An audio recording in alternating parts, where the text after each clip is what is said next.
We're gonna do it live. Babe, now we have to say that at the top of all of them. We're gonna do it live. We're doing it live. We are only 50 minutes late. That's not too bad, guys. Not too bad. It's not too bad. For a family of color, we're actually doing pretty good on that. Do not. Way Pretty too soon. good. Guys, what's up, you guys? I feel like there's, I don't know why, it feels like there's so many more. That's not what I was trying to. He had to skip ad. Yeah, I just skipped the ad, bro. We're going live. Okay. This is what I deal with. Well, they want me to see an orange juice commercial, so. What are you doing? Amazing. Okay, we've skipped it. All right. Hi, everybody. Israel likes to be the person that pays attention to the comments. So. And every we were week just letting you somebody's guys. like, Israel's being so rude. He's on his phone. No, he's looking at your comments so that we can make this somewhat interactive. If you haven't noticed, Guyana there is on. a whole other person here. Uncle John is here today, guys. Hello.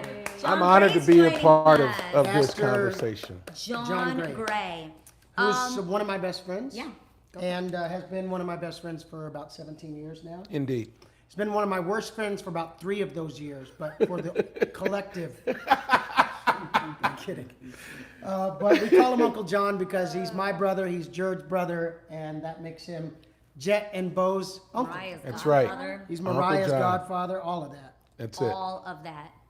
Do you want to say hi to the people? Hi, people. I'm just like, this chair is the greatest thing that has ever happened to my life. So if you hear me snoring, it's because I have sleep apnea, and this chair has lulled me into REM sleep. And so I'm dreaming of the third heaven. I love it.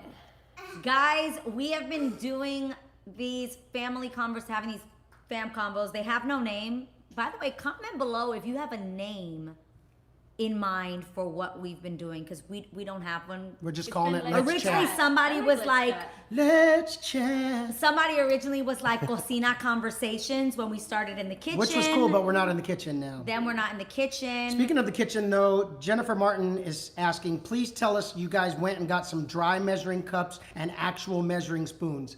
Yes, we did. Yes. Yes, we did. Guys, this is so weird. So the way we're looking at it right now versus where it is here, Claude has all this space next to her. Oh, that is weird. But on camera, it doesn't look that way. So I'm just gonna I'm just gonna. do that. Okay. Guys, there is so much to still talk about. I think we recognize that there's a lot still going on in our world. And I personally am grateful for what's happening, because I'm praying that it will really, truly bring about change.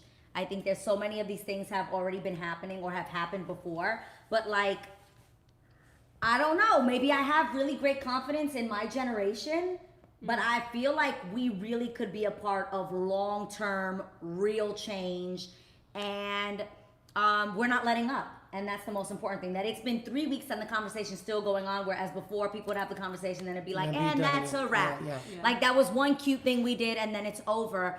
But I really do believe that it's more so important to have the conversations long term than even what happens short term. Does that make sense? Indeed. So that's why we're still having these conversations. And let me say something. You Yeah. you ever have like a kitchen conversation with your family or friends, and it ends up being so good that you end up going, man, I wish. I wish we had been able to capture that or Yeah. record that. That's basically what we're having you guys do today, because even just the other night, we're sitting there Yeah. talking, and we're like, we need to have this conversation on Wednesday as a family. Yeah. And so more so than us talking to the camera, although we'll try and be as interactive as we can, we're really having a conversation with John, and just discussing how we feel at this point, what changes are being made. We're seeing some things happen even on Capitol Hill the last couple of days that is allowing our voice to be heard. Yeah. Kind of on our terms, not on somebody else's. Great. And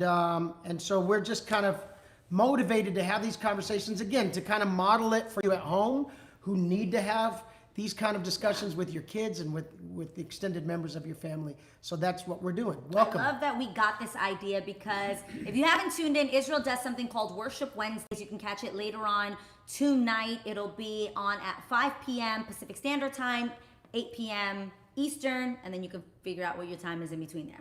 And if you just go to my IG or It's to on yours. Israel's Instagram, but we're actually going to do it from both of ours tonight because last week you had John on. Yep. And you've been having a bunch of different people that you've been having these conversations with on Worship Wednesday. And Claude and I were legit in the pool, holding our phones attached. I was commenting. I felt Yes, you strongly were. about some certain things. It was so funny. But the conversation was so good.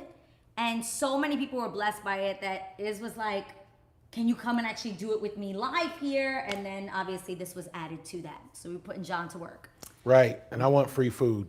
We got you. Definitely, Mommy will be cooking for you. You hang with me, you eat for free. I love that. But this week, a few other things happened that for me have been really hard. Don't laugh. Don't laugh. They've been really hard for me because one, I'm human, and two, I'm mad.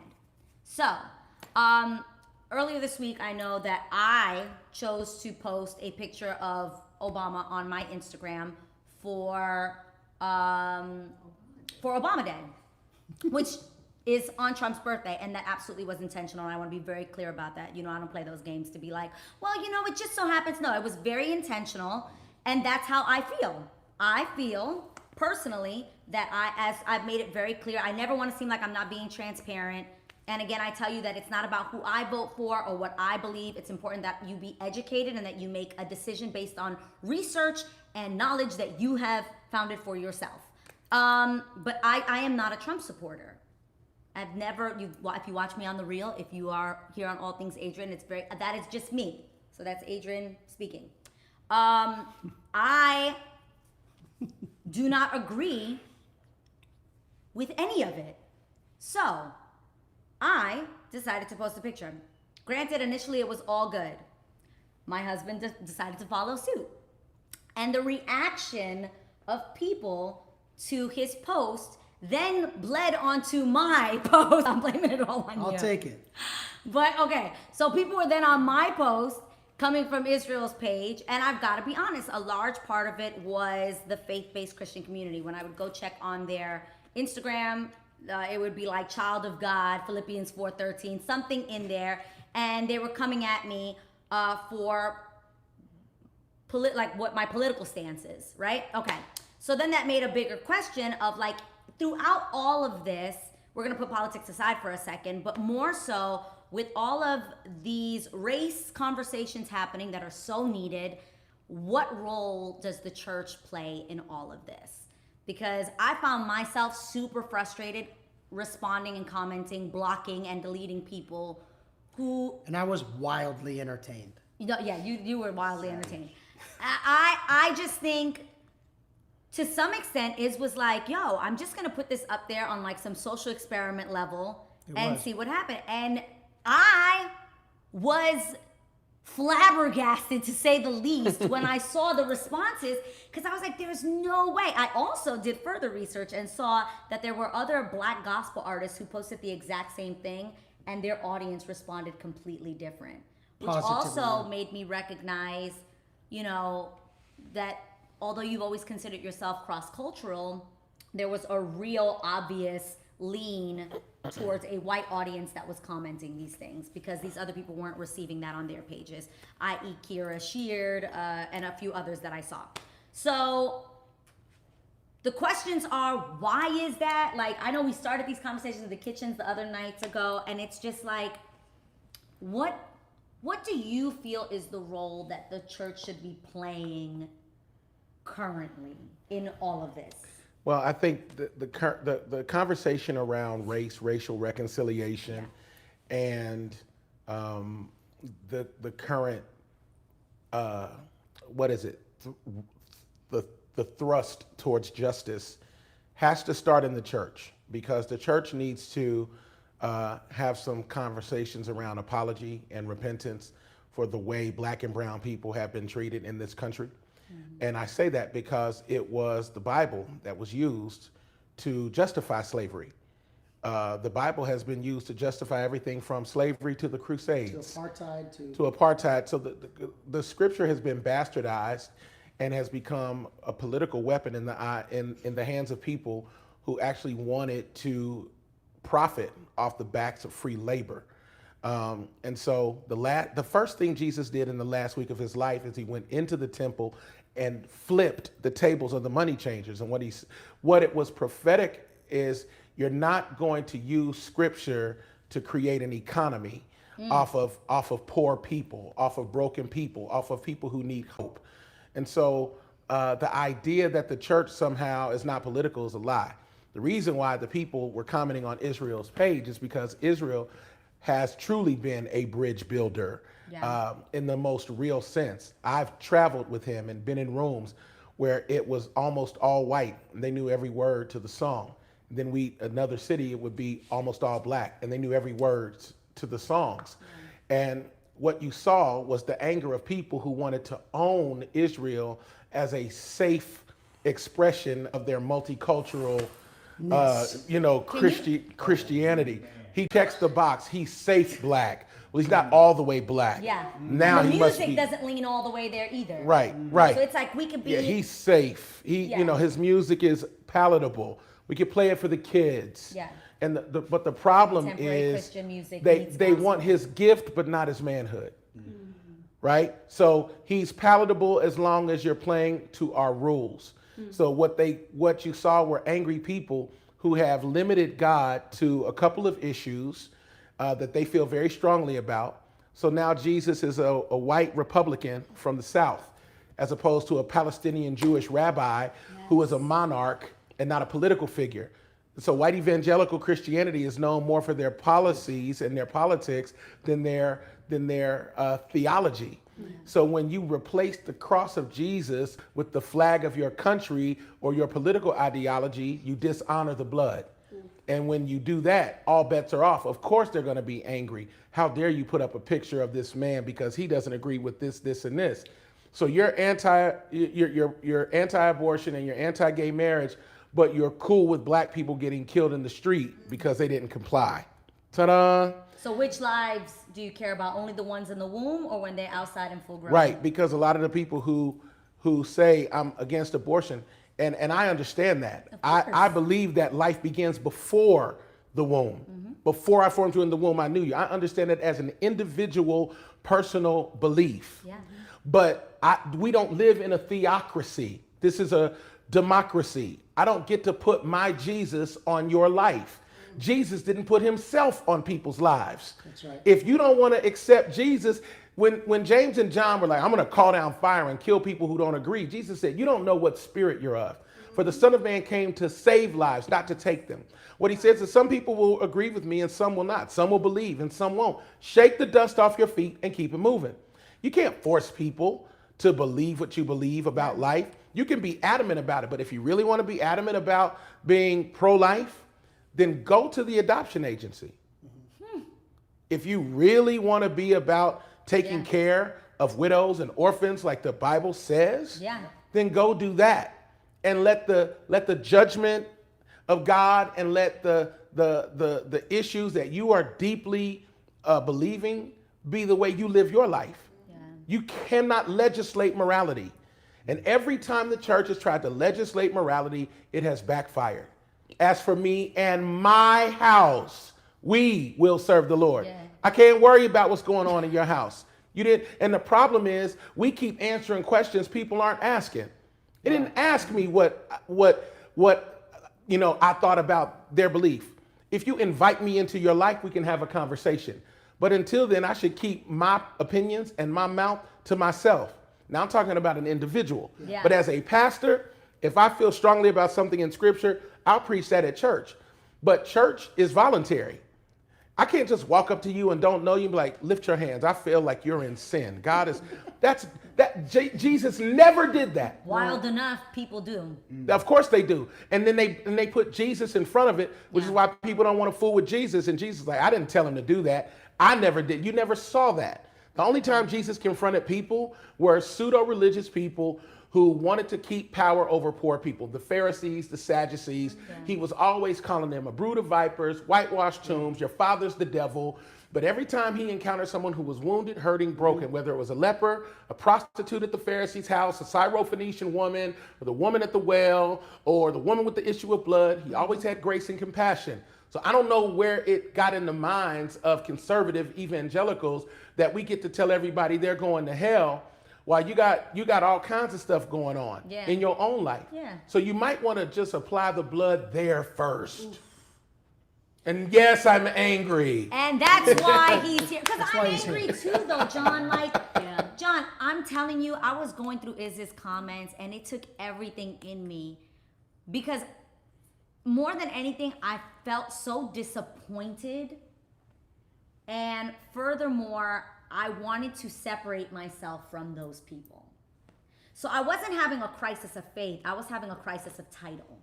Ooh. Like, I don't want to be in the same category as you. Like I told Israel, I'm like, can I just call myself a follower of Christ and not a Christian? Because these people call themselves a Christian, and I don't want to be in the same box with them. I don't think the way they think. Someone the other day, I put up Breonna Taylor. Yo, John, these are the things they're coming at us with. Literally, I put up, we must arrest the police who killed Breonna Taylor, right? And someone was like, and this is not fact-based at all. Fact-based, yeah. I was like, faith-based, fact-based. And they literally were like, well, if she hadn't been receiving illegal packages, these things wouldn't happen, right? And I wrote back to them and I was like, yo, I pray that God never looks at you the way you just commented on this. Like, I pray that God would never comment on you the way you're commenting on this. That if you were in a situation in your life, that even if it is true, which it has no facts about that God wouldn't be like, you shouldn't have been there anyway, so I'm not going to give you mercy and grace because you shouldn't have been there, or you shouldn't have been doing that, or you shouldn't have been, right? And the person replied to me and was like, God, what was it? God is going to hold me responsible for what I've done. And I'm just like, yo, so God shouldn't show you grace and mercy? Like, it doesn't matter what you've done. Does that mean the blood doesn't reach you? And aren't we supposed to be a reflection of Jesus? And if I'm a reflection of Jesus, then I want to fight for this person the way Jesus fights for me. Even if I was wrong. Here, this is the thing that no one seems to understand. Everybody acts like God only wants to talk to the good people. As if that's a thing. Right. He's near to the brokenhearted. You know, the broken spirit and the contrite heart. Those are the ones that he's drawn to. Yeah. Everything about Western Christian thought, he's tearing down.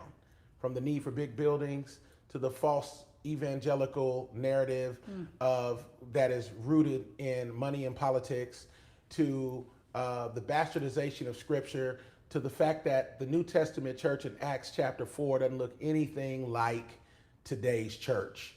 And so God is deconstructing everything that doesn't look like him. It doesn't have his fragrance. But what you are seeing is people who put religion in front of their bias. Because the truth is, if you actually had the heart of Christ, the last thing you'd be doing is justifying the death of a woman sleeping in her bed by the possibility of there being an illegal package. Number one, because Christ wouldn't have that mindset. Number two, it wasn't true. Number three, she was human. Number four, they killed her and left and didn't even offer her aid. Number five, the people they were looking for were already in jail. Yeah. Number six, people were like, well, he shouldn't have shot at them. The police were doing their job. It's a no-knock warrant. You think someone's breaking in your house, you have a legal firearm to protect your family, and they shot first. Legal. And all of this still doesn't matter because the first thing that was wrong is your response, which is she got what she deserved. That's their mindset. Correct. But Dylan Roof got Burger King on the way from killing 9 people 5 years ago yesterday. Yeah. So I don't hear you talking about justice when you can kill 9 people after they pray for you. Right. He prayed with them and then he killed them. And they said, man, are you hungry? The humanity that was given to this monstrosity was greater than the humanity of George Floyd on the street, a hot street in Minneapolis for 8 minutes and 46 seconds. And his blood was on the concrete. And from Genesis 4 to right now, the blood still speaks when it cries out from the ground, am I my brother's keeper? And if God allowed Jesus to die for the worst of us when we were at our worst, Christ commended his love towards us in that while we were yet sinners, Christ died for the ungodly. What do these people think? How dare they dishonor the blood as if they never needed it? How dare you dishonor the cross of Christ as if you don't need to hide behind it? We know about the 3 sons of Noah. One of them was cursed, and it was because he saw his father's brokenness and he exposed it. But the sons that were blessed were the ones that walked in backwards. We got a society that wants to expose everything about everybody except themselves because they love to train wreck. They love to feel better about themselves by watching other people live in brokenness. And you probably shouldn't have got me in this because I'm deeply emotional about the injustice. Yesterday, PSE&G, the company, pled guilty to 84 counts of manslaughter in response to the wildfires that killed people in California. 84 people got killed because of their negligence. Nobody's going to jail. And you want to talk about justice. It's not okay. People are in jail right now who look like me for selling weed, but in Colorado it's legal. In California, it's In California, okay, so it's Washington, legal. it's legal. And I guarantee you the people who own those dispensaries don't look like us. Correct. And so they push the needle in whatever direction they want because just because you legislate it doesn't make it right. Yeah. My point is this, there are people who are serving time for the thing that people are now getting rich off of. Correct. Okay? And then 30 years in prison for that. And then people, well, she had a package at the door. You talking about the package that you smoking now, you know, that's legal. And there was no package. I got to get back to that. But the mindset is there's an excuse. Well, he didn't comply. Well, he was selling loose cigarettes. Well, he shouldn't have been wearing a hoodie. Right. He was Well, he 12 should wear and it was a different toy gun outfit. in the park. Who plays with toys in the park? It was mere seconds by the time that cop got out that he shot Tamir Rice. He didn't even have a chance to process what he was hearing. But they don't see a boy. They don't see their son. They don't see their daughter. They see color. But why? How can you call yourself a Christian and not have compassion or empathy? Or why? You get what I'm saying? Like, my frustration is so, it's on a whole other level. Like, I've never felt this way, and I've never looked at, you know, seeing other pastors say things or seeing their congregation come under posts and talk crazy, and you're just like, But wait, Adrienne, these people really think this way? Who said any of this was reflective of Jesus? None of it. That's my point. You're like, how could these Christians, who said they were Christians? Just because you go to church and sing the songs and give your tithes. Because here's the thing, the reason why there's silence in the white evangelical church and has been for years is because they know that if they say too much about equality, they're going to lose their tithe base.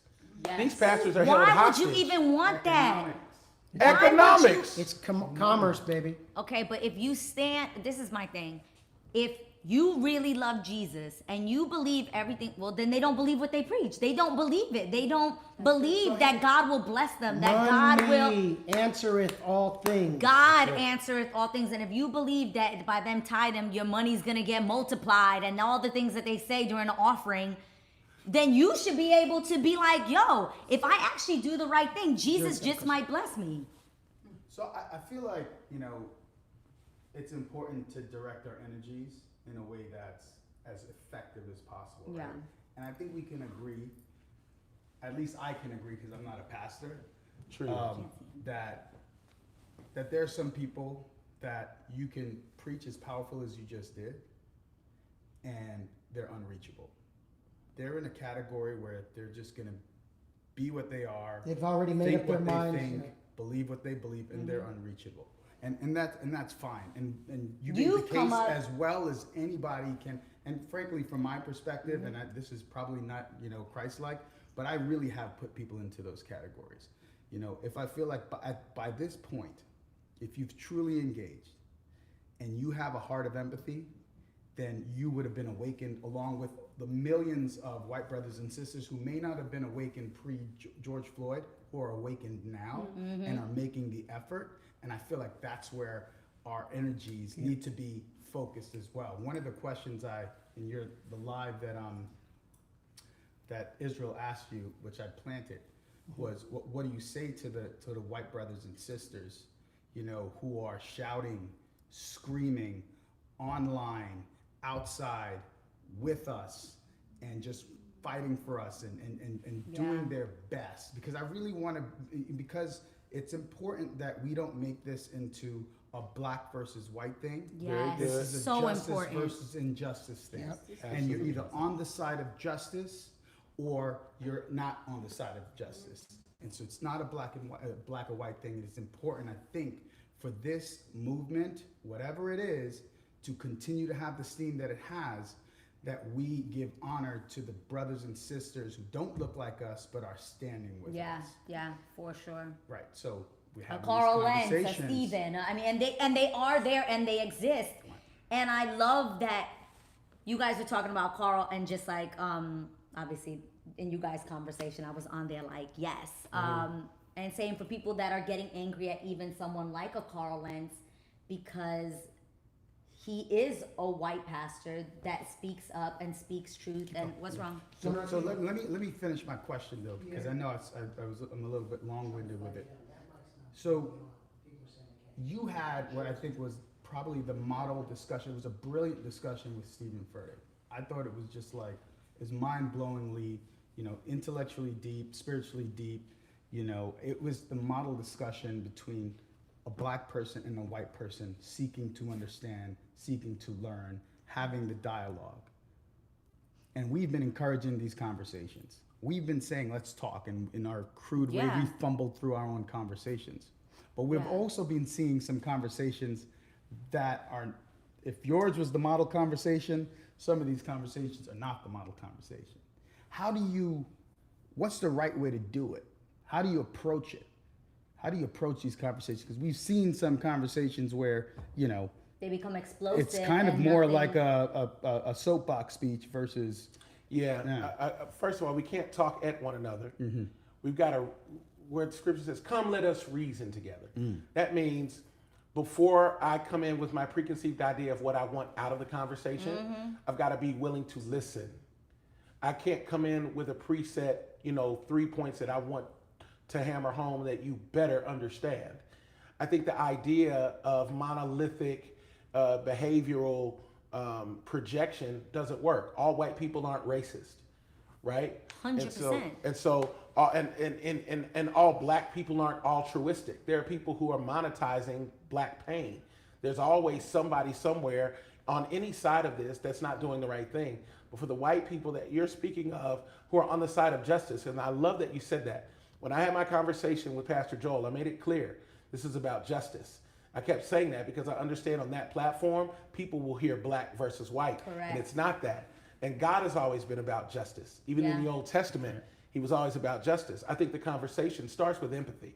If you're not empathetic to what's happening, then it will be very difficult for you to understand how to help. Because being empathic, and apparently your wife is empathic. He is the most So- empathetic person. So when white pastors called me, I'm like, Brother John, anytime I hear Brother John, Brother John, what can I do? And I said, what would you want if it was your son dead on the street? And they were like, huh? I said, yeah, what if it was your daughter that got killed in her bed? What would you want? Don't ask me what I want. And you wouldn't be confused as to Right. what to do. What would you want? You'd want me to feel the rage and the pain. You'd want me to, first of all, comfort you in your loss before I start asking, well, what was she doing? Was she sick?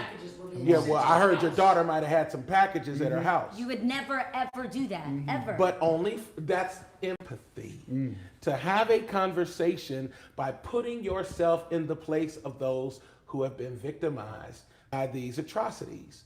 So the first, bless you, sweet Bless you, girl. babe. The best thing, Jared, to start the conversation is to be empathetic, to identify with the pain, and then let's start from there. I'm not a black man grieving the loss of my son. I'm a human who lost my human to injustice. Wow. Come on now. And Excellent. Jesus, that just hit me. So if you don't see my humanity, we can't even have a conversation about divinity. That's it. Come on now. Say Because that again for the people in the back. in the back for the hello, Hello. is this thing on? If you cannot embrace my humanity, we can't even have a conversation about divinity. Because Jesus said, how can you love God who you haven't seen, And yet you hate your brother who you see every day? Yes. If you can't love me, don't tell me you love God. That's what Jesus said. That's what Jesus said. Yeah. Is everything all right in y'all little situation? We're good. Yeah, We got people that's why making I try comments. not to even. I know. Because you get distracted. No, this I'm good, one I'm right good, here, I'm we'll good, be I'm good, super I'm good. distracted by the Keep comments. going. But So- I think one, having the conversation is so important. How do you have conversations with people who are both, if you're like, oh, we're both Christians, but you're on two political ends, it's the same thing. It's still having empathy and having an open mind and be willing to hear each other out.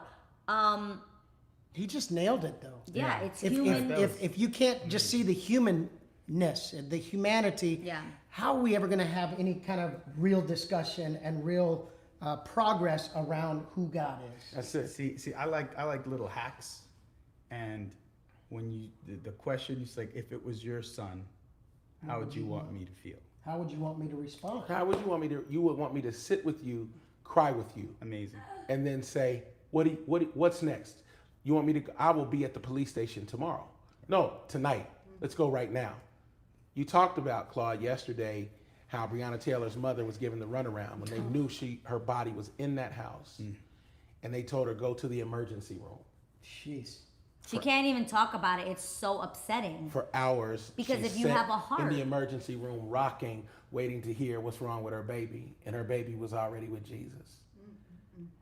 I heard something, and it messed me up. A little boy did a little poem somewhere on Instagram, and he said, "I wonder if black mothers love God more because they lost their only begotten sons too." Oof. Oh my God. And it wrecked my life because, when you talk about the intersection of faith and black pain, it goes back to slavery. Yeah. And people are like, black church is too long. I like going to, white congregations, services an hour. Well, if pain is a precursor to your expression, Wow. there's a reason why the services are 3 hours. Wow. And then, they talk too long. We don't understand the history of the black church. In slave times, the only place where black men had a voice was in the church. That's why there was the first treasurer, assistant treasurer, secretary, the president of the usher board, second president, Got a because title. there was That was never Papa. He was the president of the usher board. there. And Sure he was. should White be. gloves and all. And so this idea of the only place where we have power and a voice has translated over the years. Wow. So our expression is different because it was rooted in something different. Wow. And so, I think when you think about the intersection of faith, culture, politics, justice, Jared, what we need to have our white allies understand is that this is not race, this is justice. Because I would be talking with your family if it had been a black cop and with his knee on the neck of a white woman. 100%. That's what's important, and nobody's saying that. That this is not just about I'm mad because he's black. No, I'm mad because he was human, and the man who put his knee on his neck didn't care about his humanity because the man on the floor did not remind the man who was on his neck of himself. Because that officer would not have kept his knee on the neck of a white woman for 9 minutes. No way. He would not have kept his knee on the neck of someone who looked like him for 9 minutes. Because you have empathy for that which reminds you of yourself. Wow. Yeah. Papa, we were talking the other day, and you had an interesting story and kind of an interesting take on this from your vantage point. I want to make sure they can hear Papa, and it's kind of a question as well. Well, I mean, I don't know how to put it into a question. You Well, know, it's just share the a- story. I'll help you put it in. Yeah, I mean, it's a question of, when it comes to reforming the police department throughout the country, or defunding, whatever the Term is that they're using. term is that they come across. You have to wonder that, He's talking about. there's like over 800,000 policemen throughout the nation. Out of those 800,000 policemen, 20% of them are veterans. And being a veteran, I tend to, I don't know, my mind just goes towards a lot of veteran issues, Yeah. good and bad, and Yeah. it's, unfortunately, sometimes it's to my detriment or whatever. But and I remember. Again, I remember way back in 1968 when I came back from Vietnam, and I came to El Toro Marine Base here in California, and I was going through the discharge process, and here I am, going through all the physicals and everything else they give you during the discharge process from the Marine Corps, and they took about 300 of us, and they brought us into this auditorium. And they showed us a newsreel, because back then there was no video, there was a newsreel. It was about maybe a half hour long, about the LA Police Department and all the benefits and all they go through. Now here were 300 guys who had just come back from Vietnam. The week before that, they pulled me out of the jungles. Yeah. Yeah. Chopped us out. Put PTSD, it through etc. And they said to you, and What's that called when they try to get you to after recruit? after the newsreel, they said, all you have to do is pass the physical, Were you in any shape? and we'll hire you. Were you in any shape? And be honest, Papa, would you No- say you were none in of any us shape were. for someone to put a gun in your we're talking about hand? Mentally And, in shape. and the thing is that, out of the 300 men that day, they asked anybody who was interested in joining the police force in LA. Nobody raised their hand. But who knows how many 300 after Wow. that day or 300 before, raised their hands. and then 20 years later, you see Rodney King happening. Yeah. With the LAPD, Yeah. you see this anger that's been pent up. Yeah. You see veterans who came home like yourself without a hero's welcome. They came home expecting a hero's welcome like World War II. Instead, they're getting spit on in the street. Instead, Veterans Affairs have still been a mess No, since totally. then. Yeah. And we're talking about them coming straight into the police force. Yeah. And that's the problem. And now this is going back to 1968, and this has been going on. Now we have veterans coming back from Iraq, Afghanistan, 2, 3, 4, 5 tours, and joining police and forces. joining the police force. And the standards are basically the same. You pass the physical, you go through some light psychiatric, psychological testing Light. and whatnot. Very light. But Clearly very light.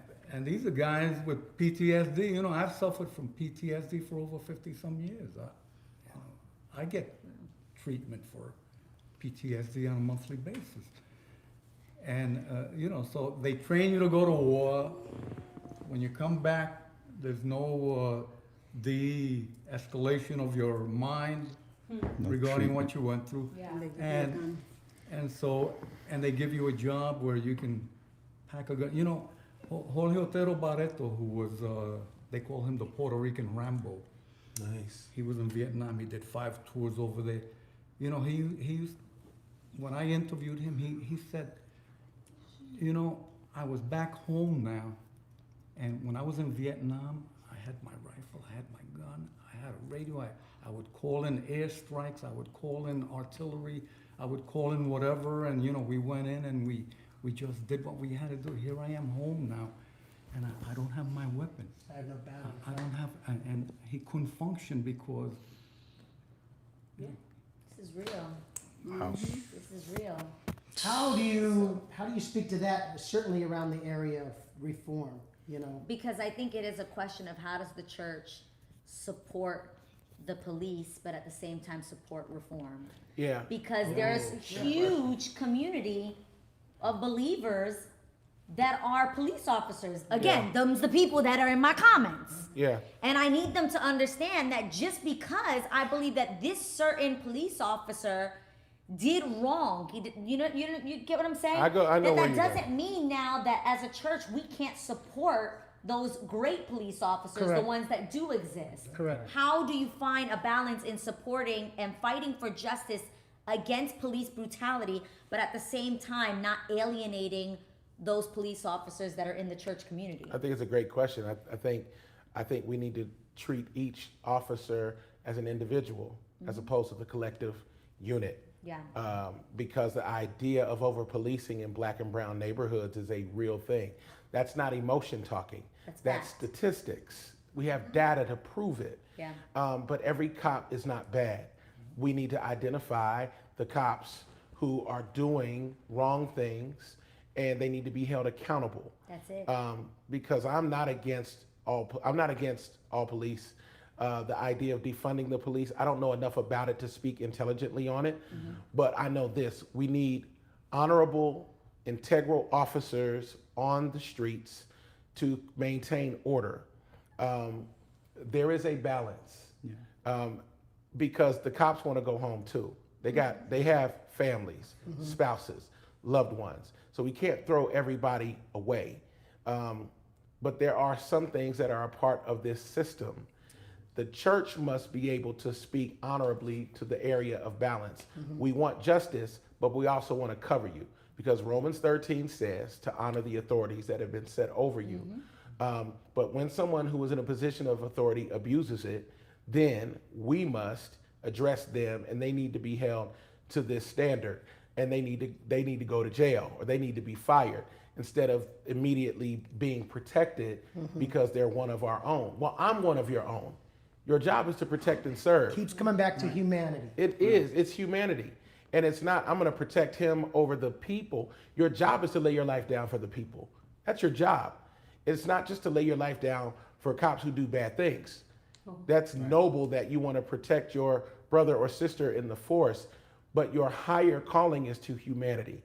And so when we see police officers policing themselves and saying to internal affairs, this officer, that's my guy, but what he did was wrong. When you start doing that, don't get mad at people who don't snitch on the streets, and y'all don't snitch in your own precinct. Start telling on what's going on there. Yeah. And then what Poppy said is really profound. I'm going to give you a gun after coming out of, out of Vietnam with no training, no mental health, which I don't know why we're not talking about that. Right. Because mental health needs to be the thing that the church should start focusing on. Because we've been in quarantine 90 days, no antibodies, no vaccine, and everybody's back to normal. Like there's not a virus. The virus is like, oh, y'all rioting? Perfect. Like the virus is just waiting on. They ain't got no mask on either. And so now we're angry, we're hurting, we're wounded, we're screaming, and the virus is still killing folk. Yeah. 19 states. And then records in Florida and in Texas.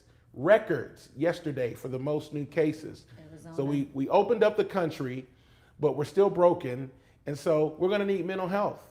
And we're going to need mental health professionals, but we also do need to have a public-private partnership with the police in all of these districts, and it needs to have some teeth. We need to have a citizens council that has the ability to effectuate change from a policy standpoint. Yep. Yes. So that these officers are held accountable to the people that pay them.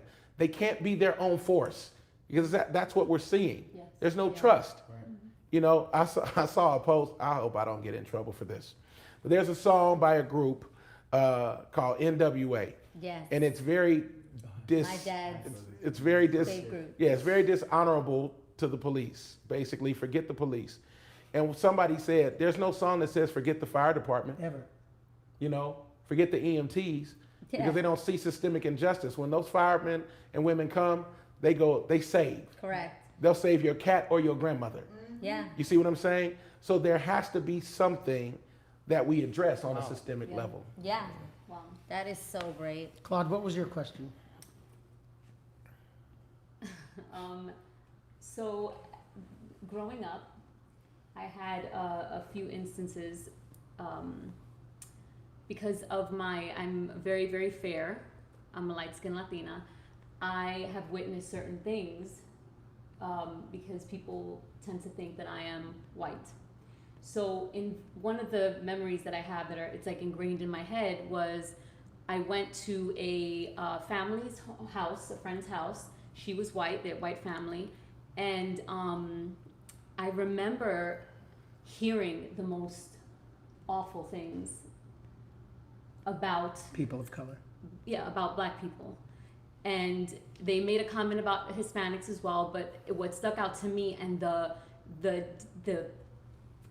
disgust like that they felt. The vitriol. Yes. Yeah. I was so, at that age, I must have been like, what, mommy? 10, like 9 or 10.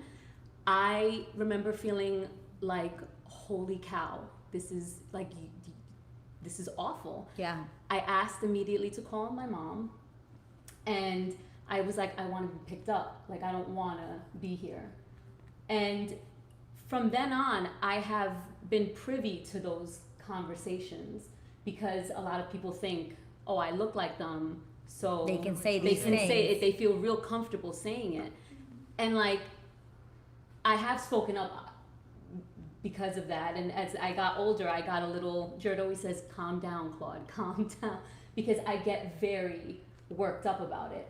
But my question is, when you don't say anything, do you become complicit? And is that Christ-like? Is it Christ-like to speak up? Is it Christ-like Great to question. Stay quiet to because stay some quiet people are like, just because you didn't? you're causing division. Like there's people on my Instagram that are angry that I'm speaking up because they feel it causes more problems.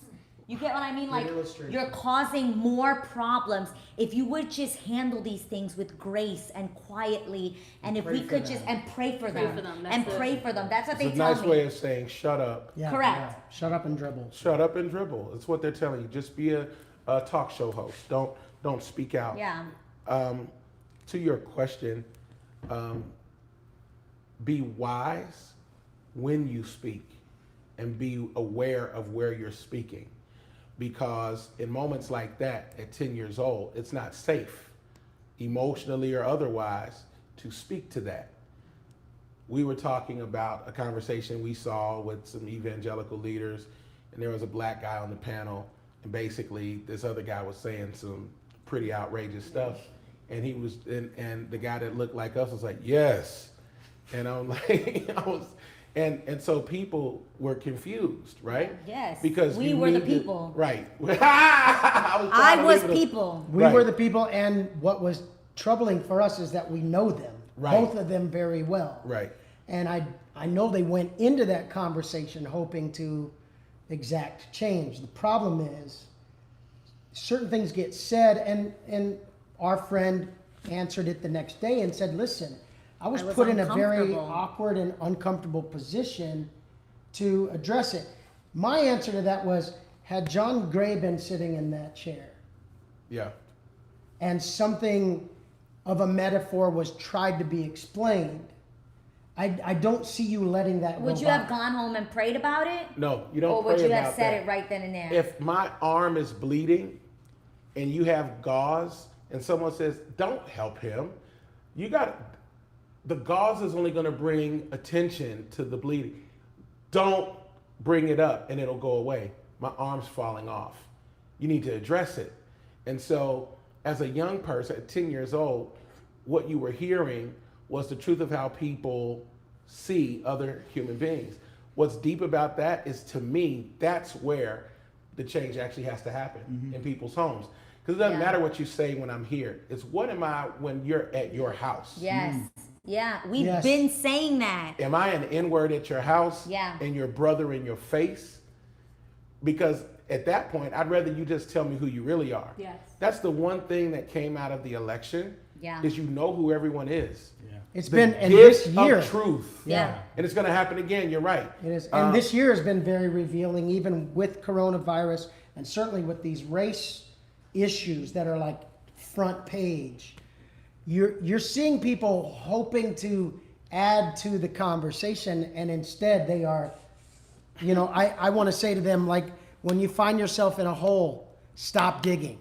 Just stop digging, because you just see these guys trying to work their way out of it Right. and digging themselves in further. And you're starting to go, wow, these are people that I've done a lot of life with. I've been in green rooms with all these people.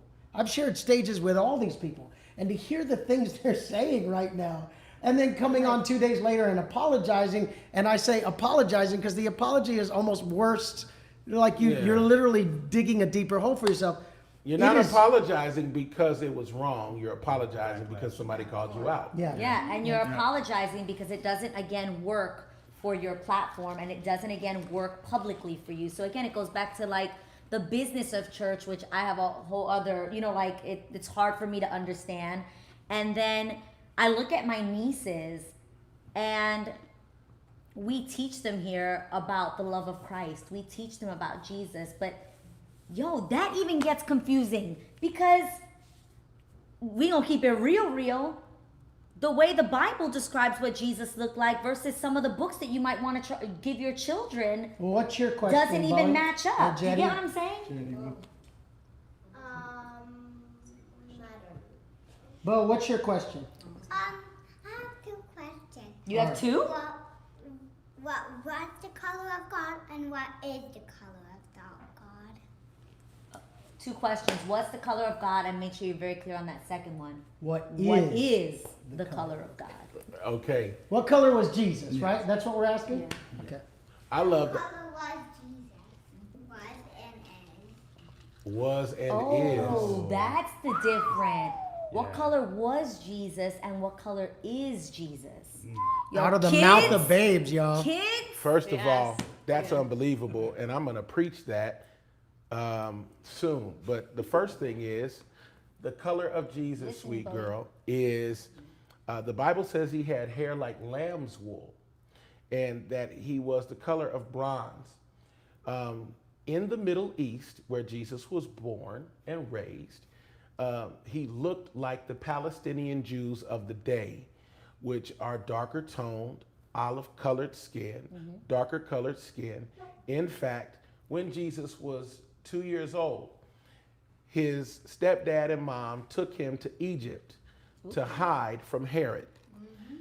And so you don't hide by sticking out. Wow. I feel like preaching. Say You that. hide. Can I get one, bro? Okay.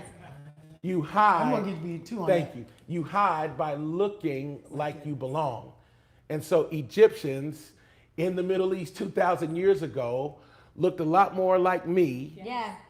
than, Claudette. right. And They weren't from Norway. they were not from Norway. They weren't from Europe. And the idea that the Madonna and Child, the earliest pictures of the Madonna and Child, Mary and the baby Jesus, they are black. They are in the Vatican, they're in the Louvre, and they are in the basement because they do not fit the construct of white Jesus and the perpetuation of color. The earliest pictures of Mary and Jesus are of a black baby. Do you know why you see the halo on the white baby? Because in his original picture, he had an afro. And they took it away and put a Guys, halo. is this real life? This is This is real. 100% real. This is absolutely real. Yo, I'm wild ignorant. Wild, because I I knew feel about the chills skin of because there are copper, the people- skin If of... you agree, put the mind blown emoji in the chat. Guys, I didn't know that. But From like, the- that's from why his these curly conversations hair. have to be had. I did not They know put a this. halo. And when people say, well, it doesn't matter what color he is, well, then show his real color. If it doesn't matter, then you put black Jesus in your white church and see how many people leave tonight. If you really want to be But biblical, why is it an issue? Why it's was an it issue because Jesus has been used as a tool to enslave. Yes. It's And a- as long as God is white and I am not, I need to look at white people for instruction. This just got real, everyone. No, Grab you guys, some more this popcorn. Is, this is really real. Which, by the way, Jared, you made some for us. It was really delicious. Did you just do this? Yes, mind blown. Guys, I did not know. You should see the comments. Everybody's like, But again, it's systemic. These are systemic issues.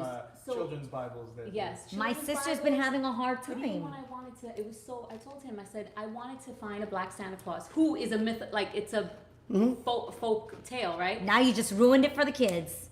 I'm just kidding. Oh. Yes. No, okay. no, but He's okay, real. yeah. No. So I wanted for our picture, like the black Jesus. I mean, the black Jesus, black Santa. Black Santa. Yeah. And I kept thinking, and I went and I looked to see Who sold a who black had it, Santa? and people were commenting, Santa's white, and I just kept thinking, it's so odd that you are having a hard time with me looking for a black Santa who is A myth. myth. I don't. However, you take a black Jesus Who was real. A real and painted person. him white, and that is okay. Do you understand that the picture we have on more than okay, it's encouraged. the picture I'm so that you concerned you're see gonna follow on Easter or on Resurrection is Yeah. Michelangelo's either brother-in-law or cousin. It's not a real picture of the historical Jesus. And if you go through Scripture, you're going to be deeply offended by how many black and brown African people or people of African descent. You can go to Numbers 12, by the way, if you don't like what I'm saying, and enjoy reading Numbers chapter 12, Numbers chapter where 12. Miriam and Aaron were deeply offended because Moses married an Ethiopian woman. And God gave Miriam leprosy because of her racism. And God says, since you have a problem with Moses' wife's skin, I'm going to give you a problem with yours. So God's been dealing with racism since Numbers 12 at least, baby. Help yourself to reading how God sees color. Moses got him an African woman. He married her. And you don't hear anything negative about her. She did what was needed. She loved that man. And Jethro was his father-in-law. And Jethro gave him wisdom on how to lead God's people. So you're going to have a problem with heaven if you think that it's going to look like Celebration, Florida.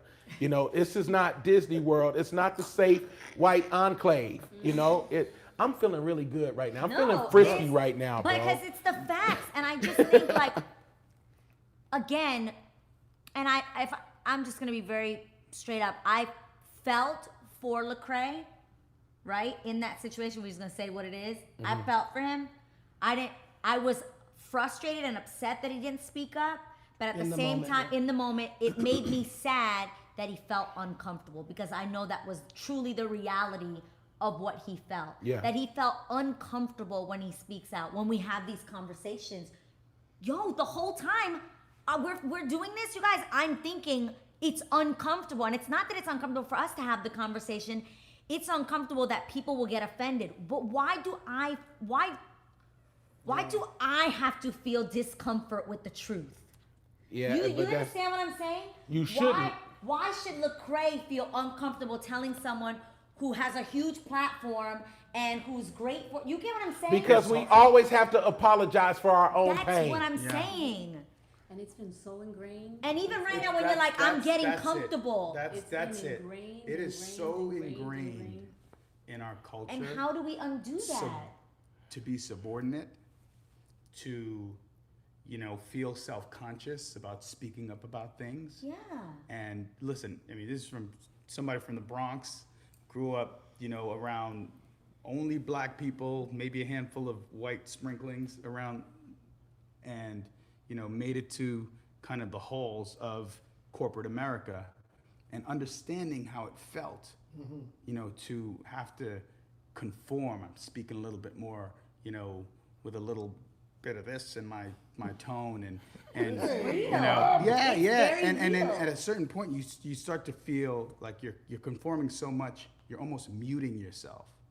right? You're certainly editing yourself real time. Real time. That's amazing. It's learning a whole new language. So it's interesting for somebody like Lecrae, who I don't follow, and I'm not, I wouldn't say that I'm a follower of his stuff, but I know about him, I know of him, and I know he's outspoken in his music. He's outspoken on other platforms.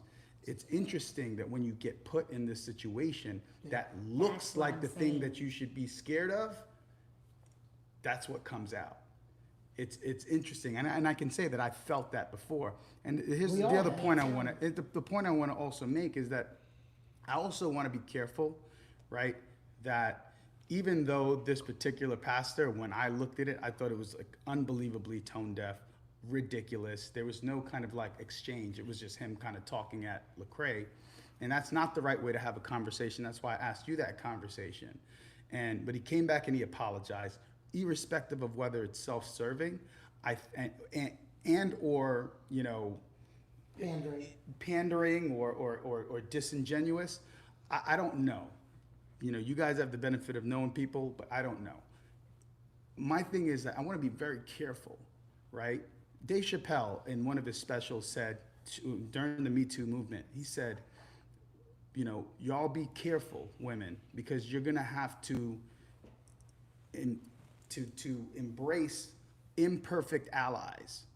And I want to be careful that we don't cancel people. I can't stand cancel culture. I'm not You here can't, for you it. can't I cancel. don't You support want to it. come back. You want to repent. You want to change direction. That's great. And you want to come back. Great. Come back to the fold. We're going to listen to you. It's so important because we need the conversations to happen, even if initially they're done incorrectly, or initially you fumble through them, you say the wrong thing. Even during your conversation with Stephen Furtick, you guys spent a good amount of time level setting. Like, look, there's some things, this is organic. There may be some things that it's going to be said that maybe comes out the wrong way. And, no matter what we say, we can This have a is perfect great. conversation. It's true. But, somebody's going to take issue with it. That's not the point. The point is to have the conversation and try to have it the right way. And so even for this pastor, who I don't know, and I don't know really anything Yeah, about. I never heard of him. Bring me some Gatorade, bro. Yeah. And, It's just like it's cold in here. Go ahead. the orange one. No. Right. Yeah, even for this pastor, my inclination, and I encourage people to embrace the apology, expect more, Yeah. hold accountable, but don't do the cancel thing. And The I cancel love that culture is saying. not Cancel productive. culture sucks. I'm here for change culture. And great. to me, Yeah.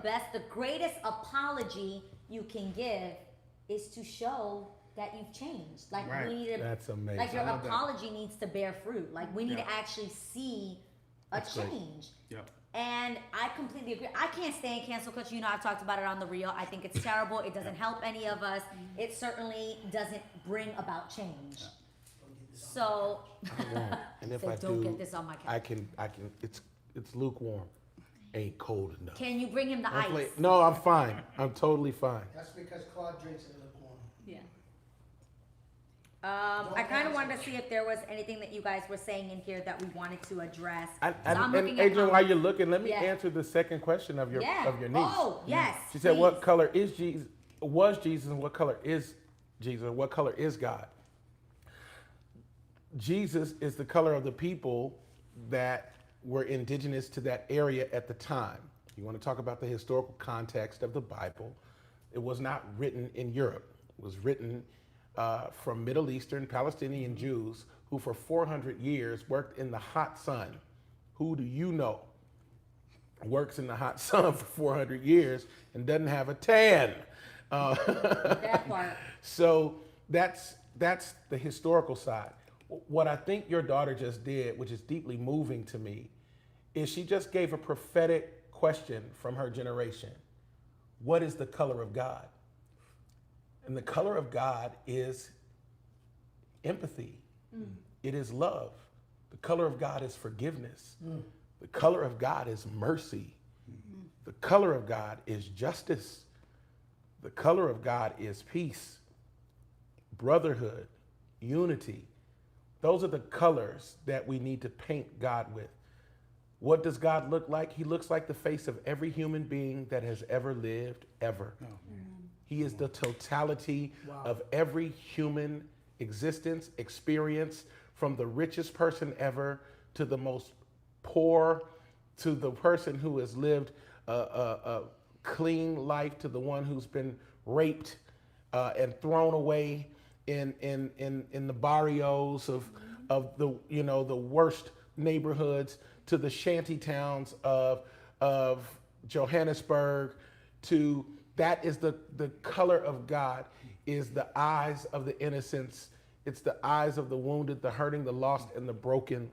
And how do you see God's face is by spotting him in the ones who have been overlooked, undervalued, forgotten, who have been left for dead, stereotyped. If you want to see God's face, go under the bridge in LA to the tent towns and feed the people who other people say should go get a job. You don't know what demons they came from. You don't know what they've been through. So if you want to see God's face, go to the person that you think least deserves it. And at their worst, they still look like God, because every single human being was created in his image. Mom, you're moved right now. What do you think? What are you feeling? It's just, we you all know, feel I think that Jert was speaking about how we, as people of color, you know, we've always been taught that if you have a diploma, and when we were growing up, everyone who had diplomas on their walls were not people that looked like us. So we were always taught to be intimidated by those things, you know? And even as I worked for 20 years in a hospital, you would see that when you went into meetings.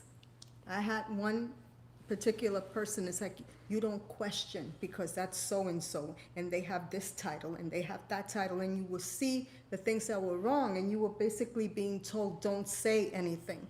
Just, you know, don't play, you know, it's politics, it's this, it's the other. And, you know, you don't want to raise your children that way. I always say, I thank my son-in-law for helping me get out of that syndrome, because that's what it is. I don't want to pass that down to my granddaughters. I don't want them walking into a meeting and thinking they're less of, you know, because of the color of their skin or the way their curly hair is. And so, you know, and these are people that claim that they're helping other people, but they're sitting next to someone and they're almost making you feel like you're It's not inferior, even spoken, and you, it's you a know, feeling so of yeah, inferiority. it's very touching, and I pray to God that I didn't put that in my kids. I don't think so, as you can see how vocal they are. But my grandkids, you know, I hope that they can see that no, it doesn't matter. And you know, I learned that it doesn't matter how many diplomas. I don't care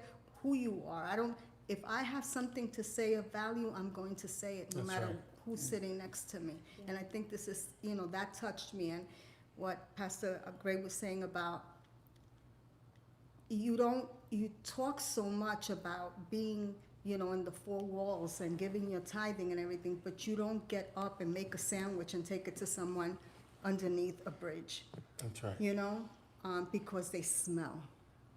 Or if you walk into a church and somebody smells or doesn't look like you, and you don't want to sit next to outfit them, isn't but right, you're a the skirt's Christian too and you short. are supposed to be Christ-like, Yes, right? ma'am. And that always touched me. It always bothered me because, okay, so, and I have to give it to Times Square Church in New York City. I have to give it to, I remember we would visit, and they didn't care who was coming out of, if whatever next seat was Really? available, they didn't care who, if it was a homeless no or VIP section, at all. You That sat would there, and not if you work didn't like it, then today. leave, you know? But you're not, no, they're not gonna give you a special seat. And that's what Christ wants us to. Absolutely. And you just said something that you don't want to sit next to somebody who smells.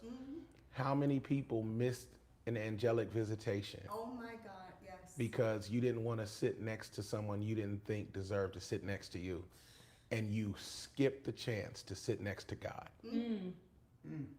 because he's not coming the way you think. God is near to the brokenhearted. I remember Bono getting up and receiving the NAACP award several years ago. And he said, God is with the poor. When you just, I, if I keep talking, I'm gonna cry, but like when you said the color of God is empathy, it is mercy, it is grace. Bono said, God is with the poor, and God is with us when we are with them. Yes, And just sir. that idea of you want to see the face of God. Find somebody Those broken. that are hurting.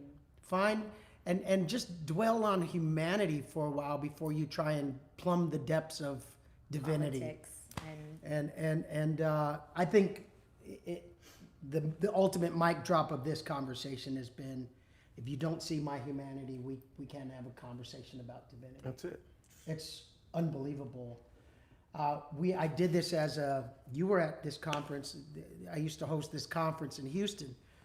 And I noticed that there had been a hurricane just before, so like some of the people who had registered weren't able to come, so we have all these seats open.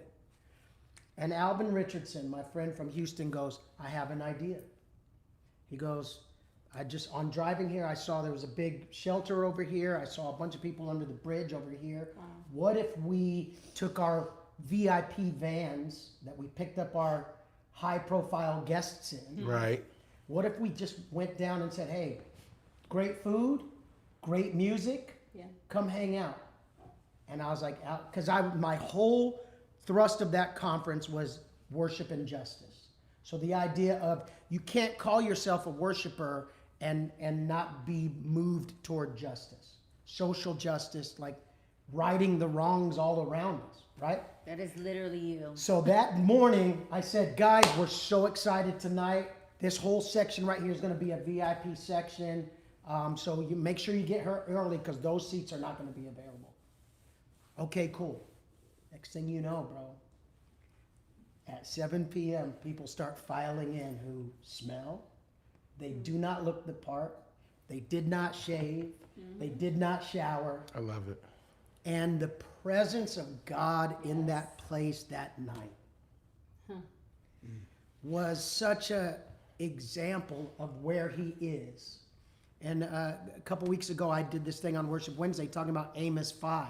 You said Numbers. Amos 5 is one of my favorites because it's basically God saying to us, hey, I appreciate all the conferences you put on. I appreciate all the slogans you come up with. I appreciate your amazing graphics. I appreciate your songs. But when's the last time you just sang to me? Let me tell you what I want. I want justice. I want righteousness. I want fairness. I want widows and orphans looked after. And we look at that and go, no, that doesn't work with our church experience. Like somebody else is going to go pastor them in Skid Row. But like over here, we're nice and safe. And, you know, we all know the secret handshake. And we all speak fluent Christianese. And we know how to say blessed and highly favored when somebody goes, how are you? As opposed to, yo, it's rough right now. And what I'm going to continue to do that. I've loved that you've always done that. Even in the middle of a pandemic, you're out there serving your community, feeding your community. Advise And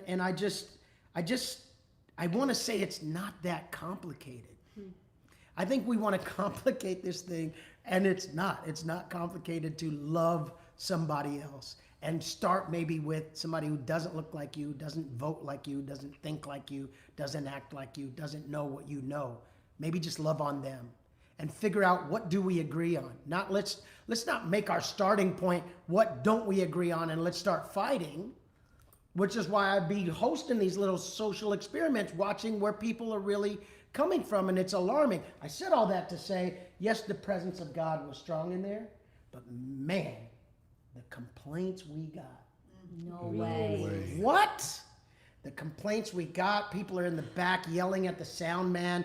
Why are they there? And I just couldn't believe they grabbed Jeremy Foster, who was like helping stage manage and screaming at him like, I normally sit there. I'm like, I don't care. This is our VIP section tonight. But the amazing racist undertone and classist undertone to everything that was going on was eye-opening, very, very saddening, and it's only being highlighted now. And these little conversations are again meant to model just a scratch of the surface, but meant to model like we can talk about uncomfortable stuff and figure out where we fit into society. I don't have anything to say to that. It was painful. I don't have anything to say. And, you know, that's rare for me. You said it all. I just think that it should maybe just breathe. You know, the fact that there are people who were offended at the very people who Jesus died for being inside their building in their seat. Yep. It's your seat when you pay for that seat. And the only one whose blood is on the mercy seat is Jesus. So since it's his seat, he has the right to tell whoever he wants to sit there. And the death of Jesus is the ultimate expression of equality. You want to talk about equality? There's no bigger fan of equality than Jesus. His death made me equal to him in the eyes of the Father. Wow. He just gave me a great big upgrade from coach to first class by his blood. I didn't earn it. I don't deserve it. So the idea that you have a problem with someone who doesn't look like you or who doesn't have the same life experience as you sitting in a seat, when Jesus, the Bible says, he has made us sit in heavenly places with Christ Jesus, which means he brought us up to his level. First, he came down to our level and then brought us up to his level. So he familiarized himself with the depths of humanity and then raised us all up. So if your church doesn't have a VIP section for single mothers and orphans and widows, maybe you should reconsider. And if you got special parking for the elites, maybe you should have special parking, you know, for the ones that survived sex trafficking. Maybe you have special parking for the ones who have special needs children. A mother who needs a break after, you know, having to deal with, you know, kids who are struggling just to have basic things. You know, I love your heart in that moment. What's sad is that the people who were complaining showed their heart. And had you not brought in what the Bible says, he said, since the ones who I invited didn't want to come, you go to the highways and hedges. Go get everybody you see. Yeah. Watch this part, both bad and good. Right. He said, I don't want the ones He who didn't are say white. sanitize them on the way in. No, He no, said no, no, bring them no, all. no. If the word doesn't wash them, no amount of verbal soap will help. You know, so if you don't have the real anointing in this season, God is letting you expose yourself. See, the beauty of a guy like me is I know what a complete mess I am. And I'm so glad that my brokenness has been laid bare for the world. So you'll never deify me, but you'll deify the one that called me. Because what you'll never say is I'm not anointed. I might not be your cup of tea, baby, but I'm anointed. And my brokenness is what I lead with. I lead from my wounds. Yeah. I lead from my scars. And that's what the world needs is a real representation of a Jesus who sees you at your worst and says, I don't care what you do, I'm not letting you go. I know what I put in you. So I know you're hurting. I know you're wounded. You made some bad mistakes. Get up, get going, because now you're more relevant to culture than you are to the church. The idea of church. The safe church, the safe Negro, the funny black guy. I'm not that guy anymore. They got somebody else. Good. Go ahead, enjoy that. I'm gonna be relevant and I'm gonna die authentic. By the way, you know who else led from his scars? Say it. Jesus Christ. Say I will throw this. This at you in your house. whole thing that we're fighting over, like Jesus is a white Republican versus Jesus is God. He leads from his scars. His whole humanity on the earth and that combined with his divinity of who he is now to us now is all led by his sacrifice. His sacrifice. It's all led by his scars. And we look at people broken. John and I are simpatico on this, having gone through brokenness, having gone through the shame, having gone through disappointing people who are probably tuned in right now. And yet God goes, I'm going to use everything that you've experienced, self-inflicted, people-inflicted, doesn't matter. I'm going to use it all. And if you're willing to lead from a place of brokenness, see, that's really the issue. I love modern church history. And if you look through various movements, one of the biggest movements that happened in America was based around prosperity and based on you can make it, you're going to be great, and just believe these principles and it's going to be amazing. And so everybody sort of led from this, I have nothing wrong with me. I live by these principles. God is great. You're just supposed to be healthy, wealthy, and wise 24/7. And then when we started realizing, actually, I'm not sure that's true, because like the divorce rate in church is as much as, if not more than, the divorce rate anywhere else. So we have brokenness among us. So that message isn't working so well. The people who are pastoring great churches and the most relevant and effective right now are people who've been through something. Because suddenly empathy, Claude, is at the forefront of how we do life, how we do ministry, how we effectually converse and connect with Right. humanity around us. Yeah. I love that you lead first from a broken place, because I'll be honest with you, I've sat through many of those kind of services, and I'm sitting there going, the guy who just got fired from UPS cannot relate to giving you an offering for your 4th jet. It's just not going to Jesus. be able to relate to that. He works at FedEx, man. The guy's stocking shelves in the middle of the night. He can't relate to apply these principles and you too can have, a Rolls Royce. But what he can relate to is my marriage almost didn't make it. I've gone through a crisis of faith. I've dealt with loss. I've dealt with pain. And they go, oh, somebody's speaking my language. Like that I can relate to. Right. And again, somebody leading from their scars is Christ-like, because that's what Christ did. That's right. And that's what he does.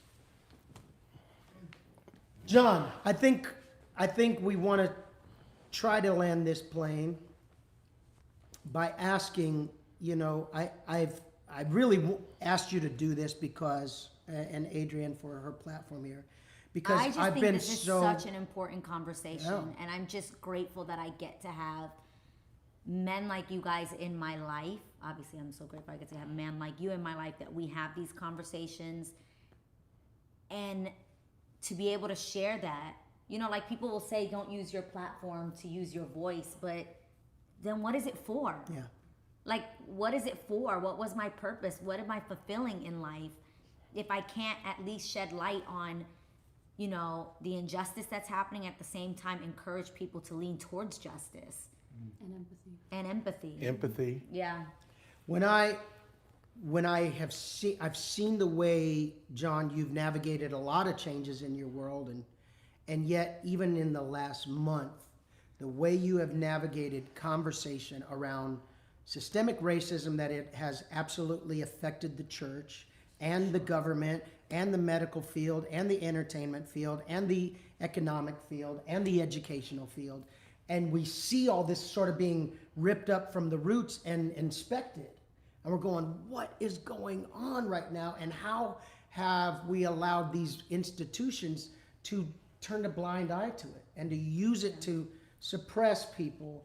And I just love your balance on it, because yes, you are angry, but even in speaking to this, you speak to it with such balance. So I want to thank you for that. What do you say to the current condition of the church right now, kind of in an area of closing this particular thing down? Like, racism in the church is real, yes or no? Yes. Okay. Racism in America is real, yes or no? Yes. Racism in our schools is real, yes or no? Yes. Okay, what are we doing? And how are we addressing it? And how can somebody who's watching right now get some semblance of, oh, I can apply that in my life right now? Break that down for us real quick. Jesus, that's a lot. Yeah. It's a lot. And do it in 30 seconds or less. Right. Well, racism starts with the root of this country. And that's an uncomfortable truth that no one wants to address. That we're a part of a system that none of us asked for, but we are in it now. In order to dismantle, it's going to take us using the monkey wrench of our humanity to start moving nuts and bolts that have been in place that have kept this system going. It starts with the dismantling of the system, and that doesn't start until you get to truth. But racism is a big tree, so you can't stab a leaf and think you killed the tree. You can't. Wow. There are many leaves from the educational system to our financial institutions to access to credit lines, credit worthiness, access to capital for loans for small businesses in the church. If the church, particularly my brothers and sisters on the white evangelical side who have extra cash, start partnering with charter schools, partner with a historically black college and university, start paying for books for the kids who are on stipends who have to do work study so that they can just focus on the study and not the work. If you're a wealthy, church that has extra capital, then perhaps you can begin to do things in underserved communities that create bridges of opportunity for other people to step into the area called equality. Those are things that can happen. Yeah. Racism as a social construct is a much more broad conversation. It requires more time than we have here. No, like I literally feels like There's so much. like you do this, we're on here for an hour, and it feels like it's barely doing anything. Like it's barely doing anything. But I think you just gave some great practical things right now that Yeah. people can start applying to their lives. And applying to their relationships and how they interact with people. I feel like during this time, so many people feel hopeless and helpless, right? Because you're like, this is so wrong. What can I do? I know I've felt like that every single day. Every day I'm calling Lana, Mariah, my social team, and I'm like, what's more information we can give them? What's more swipe up for petitions? Where else can we donate to? How much percent of, Lavoot, XIXI can I put towards these different causes? And it still doesn't feel like enough. Sometimes it does feel like that proverbial pebble in the ocean, yeah, right? and so you're like, okay, I'm going to use my platforms to discuss these things. I'm going to put it on All Things Asian. We're going to go live. We're going to have John Gray. We're going to do these things, right? And yet you still feel, some of us still may feel hopeless. And yet you look to the church for hope, and there's even division there. And that for me has just been really hard to deal with. That's why conversations like this, they're not just for you guys, they're helpful to me too, because I still have so much to learn and so much to figure out what I can do, what role I can play, how can I be a part of the change, how can I be a part of the difference. And again, these are like uncomfortable conversations, but so necessary. but they're so necessary. And how do we get to a place where everyone recognizes that God's goodness, God's grace, God's mercy is for everyone. Not for one political party, not for another political party, not for one race, not for another race, not for you were raised well. No, he's also for the person that was raised terribly. Like it's God That's is right. for everyone. And you all right, Mom? God's grace is on my mom's throat right now. She's gonna be all right with her cough. But that's what this is about, and I'm just grateful. I just wanted to say thank you, thank you, Thank you, John, for really. Amen. Love y'all, man. We each week have been trying to segue into a song. It's not always easy to do, especially after having a conversation like this. But you kind of just touched on it. The idea of sometimes you have to sing in a moment of despair and discouragement by faith to where you envision being. And to your point, like I find myself singing the opposite of how I feel often. If I feel discouraged, I start singing "Great is Thy Faithfulness." If I might not feel faithfulness right now, I might not feel covering right now, I might not feel connectivity right now, Jesus. but I'm going to sing at it, and I'm going to sing toward it, and I'm going to target it in my belief system and in my moment of faith. And we've been singing this song, and it's pretty simple, but it is such a beautiful testimony of the goodness of God, the faithfulness, the kindness of God.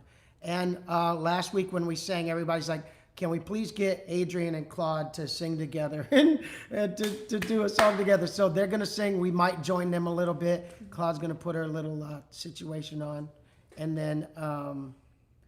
I just think this song to me, like when we sing it lately, I want my nieces, I want my kids, I want John's kids, I want kids everywhere to sing a song like this at some point in their life and like believe it and know it. And that know that like God's goodness is running after me too. It's not just running after this image you paint of what it should be, but like God's goodness is running after all of us. And I just pray that we can get to a place where we can sing songs like this. Everybody can sing songs like this and believe that it's truly for them too. Does that make sense? My brother-in-law Jared's gonna join us on guitar. Go grab your guitar. Strum along. He just got a new guitar for his birthday. Custom situation. And we have to keep the hope alive. You know what I'm saying? Like, when people are feeling hopeless, like, you gotta stir up hope. Yes. Even when you, like, feel lack of it, it's like what Iz was just saying, how you could feel super whack and you could be like, where's the goodness? Goodness where? You have to claim it. Yeah, you gotta sing it until you believe it and know that it's there. Before we sing this song, John, Yes, sir. will you just pray kind of around what we've discussed and Yeah. we'll worship together and end it. Lord, I pray that you would give us all an opportunity to digest and internalize our conversation. And let the emotion of the moment, the questions, the tears, for some of us, pain. For others of us, we're awakening to the reality of pain in others. Let it spur us to action, greater works.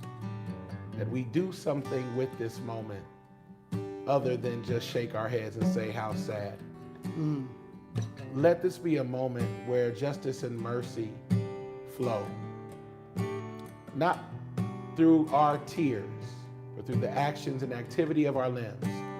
That we would fight for those who cannot fight for themselves.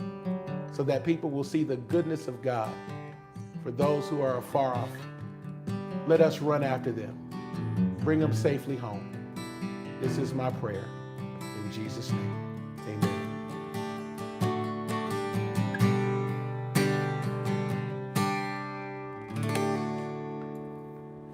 I love you, Lord, for your mercy never failed me. All my days I've been held in your hands. From the moment that I wake up until I lay my head, oh, I will sing of the goodness of God. And all my life you have been faithful. And all my life you have been so, so good. With every breath that I am able, oh, I will sing of the goodness of God. I love your voice. You have led me through the fire. Yeah. In darkest times, you were close like no other. I've known you as a father. I've known you as a friend. And I have lived in the goodness of God. And all my life you have been faithful. And all my life you have been so, so good. Every breath that I am able, oh, I will sing of the goodness of God. 'Cause your goodness is running after, it's running after me. 'Cause your goodness is running after, it's running after me.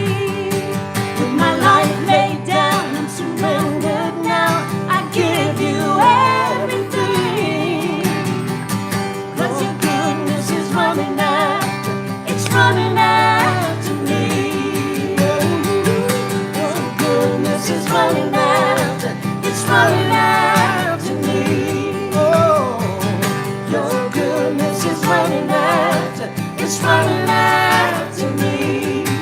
With my life laid down and surrendered now, I give you everything. Oh, your goodness is running after, it's running after me.